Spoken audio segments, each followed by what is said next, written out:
నిశ్చయం తీసుకోకముందు ఆలోచించు. 100 ఉద్యోగ ప్రయత్నాలు చేయి, తప్పులేదు. ఇంకా చేరడానికి వాళ్ళు వారం రోజులు గడువు ఇచ్చారు. ఈ లోపు ఎవరో చెప్పారు ఆ కంపెనీ ఉండదరా, మూసేస్తారు అనవసరంగా అని చెప్పారు. మంచిదే, నువ్వు కూడా ఒక వారం అడుగు.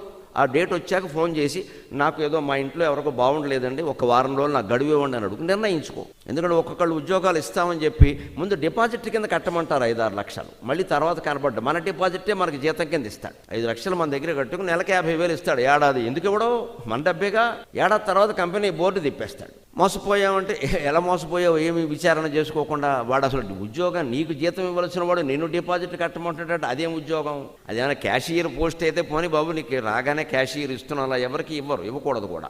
కొత్త వాళ్ళకి ఎప్పుడు క్యాషియర్ పోస్ట్ ఇవ్వకూడదు. ఇస్తున్నాం, నువ్వు ఏదైనా మాకు ఉంటుంది కదా కొంచెం జాగ్రత్త, దానికి రసీదు అడగాలి ఖచ్చితంగా. అది మంచి కంపెనీ కాదు తేల్చుకోవాలి. 2 పెద్ద మనుషులు సాక్ష్యాంతకాలు చేయించాలి అవసరమైతే. ప్రతిభ ఉన్నవాడు ఇలా ఆలోచిస్తాడు, చేతకానివాడు చేరిపోతాడు, దానికే ఉంది, ఎవడు ఇవ్వడు కాబట్టి.